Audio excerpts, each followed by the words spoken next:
शहजाद इकबाल साहब, आपके major takeaways क्या थे इस लेजिस्लेशन से, और जो तजावीज़ दी गई हैं आपको माकूल लग रही हैं? बहुत शुक्रिया अलीना। पहले तो मैं भी ये डिस्क्लेमर दे दूं कि मैंने भी ये जल्दी में पढ़ा हुआ है। इस पे आई थिंक फर्दर डेलिब्रेशन की जरूरत है, और आज अगर कौमी असेंबली में पेश हुआ है, उम्मीद की जाती है कि वहां से भी ये जल्दबाजी में पास नहीं होगा। कमिटीज उसको देखेंगी और जितने स्टेक होल्डर्स हैं, चाहे उसमें जर्नलिस्ट बॉडीज हों या सिविल सोसाइटी हो, वो उसको देखे और फिर इस पर अपनी राय दे। उसके बाद ही इस पर आगे बढ़ना चाहिए, क्योंकि जैसे भी रीवा ने भी एक्सप्लेन किया, क्योंकि जब भी हम क्रिमिनल पनिशमेंट की बात करते हैं वहां पे एक डाउट ये जरूर रहता है कि शायद ये अपने मुखालफिन के खिलाफ कानून इस्तेमाल किया जाएगा।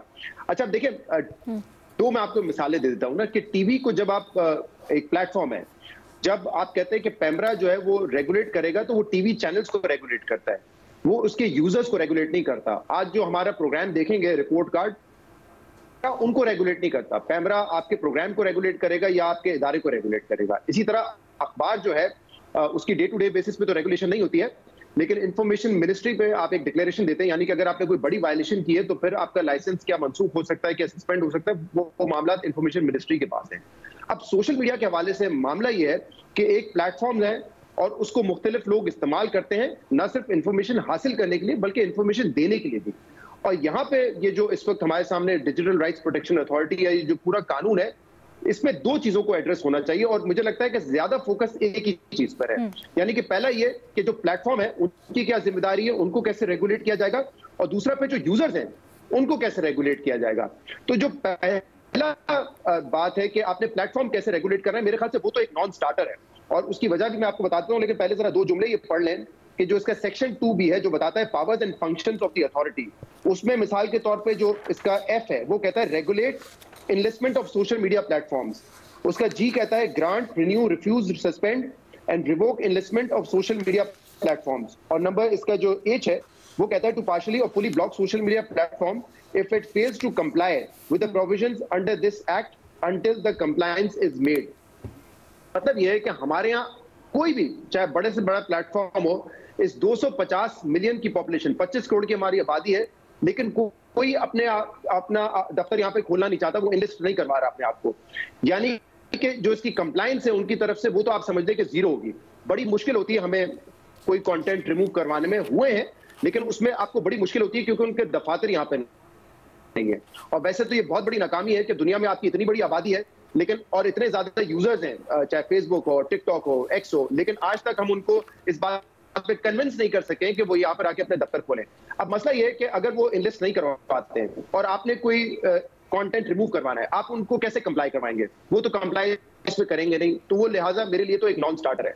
फिर बाकी बचता है मामला कि जो यूजर्स हैं उसके, आप सारा का सारा आपका फोकस उस पर होता है कि उनको आपने कैसे पेनलाइज करना है। और मैं पहले भी कई मरतबा मिसालें दे चुका हूं कि दुनिया भर में एक बहुत बड़ा इशू है कि कैसे आप इन सोशल मीडिया प्लेटफॉर्म्स को रेगुलेट करेंगे, और इस किस्म से रेगुलेट करेंगे कि जो फ्री स्पीच है वो मुतासिर ना हो। लेकिन दुनिया भर में कहीं पे भी इस बात पर डेलिब्रेशन नहीं होती है कि आपने क्रिमिनल पनिशमेंट्स देनी है। लेकिन हमारे यहाँ दोबारा एक ट्रिब्यूनल के तहत ये कह दिया गया है कि अगर आपने कोई फॉल्स न्यूज दी या फेक न्यूज दी तो आपको 3 साल तक की सजा भी हो सकती है। और जो नुकता भी आपने पढ़ के सुनाया कि उस कंटेंट को भी अनलॉफुल कंटेंट तस्वर किया जाएगा जो कि ऑडियंस के खिलाफ जज्बात उभारने के जिसके ऊपर जुमरे में आता हो। तो अब आप ये सोचें कि कल को खुदा ना खास्ता यहाँ पे कोई अटैक होता है और हम बात करते हैं कि देखिए सिक्योरिटी लैब्स है, इदारों की तरफ से भी, एजेंसीज की तरफ से भी, तो क्या उस कंटेंट को भी आप इस जुमरे में ले लेंगे कि आप जो है नेशनल सिक्योरिटी के खिलाफ जज्बात उभार रहे हैं लोगों के? तो मेरे ख्याल से ये बहुत ब्रॉड और वाइड है, इसलिए इसकी जो कंप्लायंस है, इस पे जो अमल दरामद है, उस पर जो है बड़ा खर्चा होता है कि ये किसके खिलाफ होगा।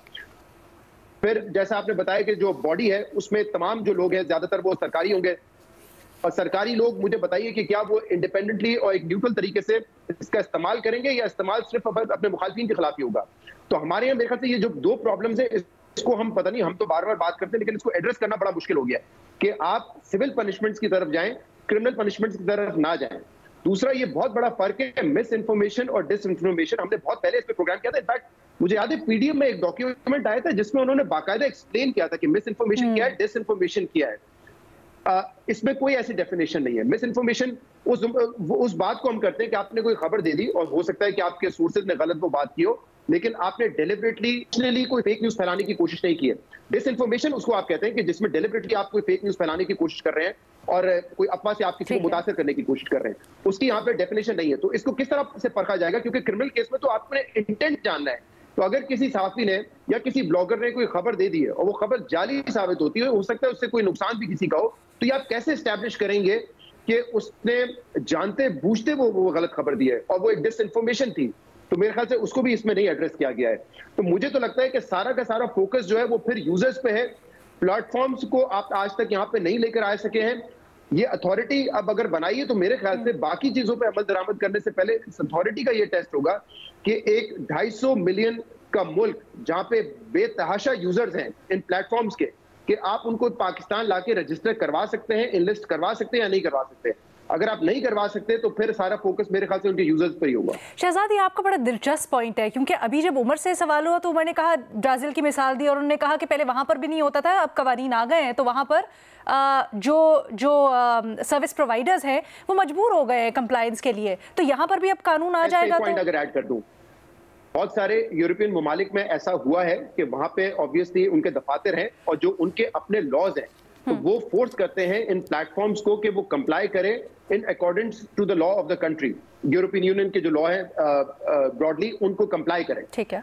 इंडिया में आपको पता है कि बड़ा मुश्किल होता था कंटेंट हटाना किसी चीज को, लेकिन वहां पे एक अथॉरिटेरियन रूल था मोदी का, उन्होंने तो फोर्स किया और मेरे ख्याल से एक हमला भी हुआ था जब ये ट्विटर के ऑफिस पे, और उन्होंने मेक श्योर किया कि वो जो भी कंटेंट कहेंगे वो हटाएंगे। उसमें एक अलग किस्म का प्रॉब्लम आता है क्योंकि जो प्योरली जमहूरी मुल्क नहीं होते या जहाँ पे अथॉरिटेरियन रूल होता है मोदी की तरह, वहां पे वो कौन सा कंटेंट हटवाते हैं वो नहीं, वो कंटेंट हटवाते हैं जो कि उनकी हुकूमत को चैलेंज करता है। ऐसा कोई कंटेंट जो कि जमहूरियत के खिलाफ होगा या उनके मुखालफिन के खिलाफ जा रहा होगा उसको वो कभी नहीं हटाएंगे। तो वहां पे एक अलग किस्म का प्रॉब्लम आ जाता है। लेकिन मेरे ख्याल से हमारे सामने जो एक मिसाल है यूरोपियन कंट्रीज की, वहां पे जो लॉज उनके अपने हैं वो कोशिश जरूर करते हैं कि जो ये प्लेटफॉर्म्स है वो कंप्लाई करें in according to their laws.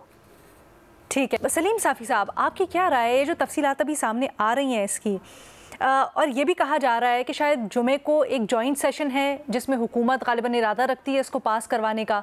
Sir, इस तरह के इक़दाम क्या वाकई में जो हुकूमत चाहती है, fake news, miss information, disinformation के फरीद को काबू करना, उससे हो सकेगा, या फिर आपको लगता है कि एक ला हासिल चीज़ होगी और फिर से उसी सिलसिले में जा रहे हैं जहाँ कंट्रोल होता है सिर्फ? देखिए, हुकूमत को ये जहन में रखना चाहिए कि इस तरह की कोशिश इससे पहले की हुकूमत ने भी की थी, पीका के कवानीन में तब्दीली की, और उससे पहले भी हैं तो उन्होंने भी कोशिश की है, लेकिन उसका कोई अच्छा नतीजा ना उनके हक में निकला है और ना उसको अमली शक्ल दे सके हैं। वो किसी भी नई कानून साजी को वो अमली शक्ल नहीं दे सके, यानी उसको अमल के रूप में नहीं ला सके। बेहतर यही होगा, देखिए, कोई नहीं चाहता कि फेक न्यूज़ का खात्मा हो। फेक न्यूज़ एक मसला है, फेक न्यूज़ का खात्मा चाहिए।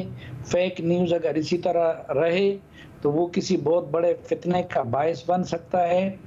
लेकिन हुकूमत को मेरे ख्याल में अगर सही रूह के मुताबिक अमल किया जाए तो पहले से मौजूद कवानीन से भी इन मसाइल का अजाला हो सकता है। अच्छा। और इसी तरह एक तरफ अगर हतक इज़्ज़त के कानून को मजबूत करने की ज़रूरत है, तो दूसरी तरफ अगर कोई अपना केस साबित ना कर सके और इल्ज़ाम लगा ले तो उसके लिए भी सख्त से सख्त सज़ा की ज़रूरत है। लेकिन नई अथॉरिटियाँ बनाने की बजाय और नए फोरम बनाने की बजाय मेरे ख्याल में पहले से मौजूद फोरम पे इक्तिफा करना चाहिए। जहाँ तक इसका सॉरी माजरत जी बताइए सर। नहीं, आप कंप्लीट करें पहले। मैंने कंप्लीट कर लिया सर। माजरत, मैं पूछना चाह रही थी कि एक तरफ ये कहा जाता है कि जो नया सोशल मीडिया का चैलेंज है उसके लिए नए कवानीन की ज़रूरत है, तो क्या आप समझते हैं कि इसमें फिर वज़न नहीं है या वही पुराने कवानीन से हो जाएगा? क्यों, कैसे? तो नए कवानीन की ज़रूरत है भी, तो असल में असम्बली में बैठे हुए लोग उसको इतना ही जानते हैं जितना कि हम जैसे लोग जानते हैं। पूरी तरह वो इसके माहिरीन नहीं हैं। तो फिर पहले उनको चाहिए था कि इस बिल को वो माहिरीन के पास भेजते, खुसूसी कमेटी में माहिरीन को बुलाते, उनकी राय लेते, उनसे मशवरा करते, उसके बाद ही फिर उसको फाइनलाइज करके असम्बली में लाते। ठीक।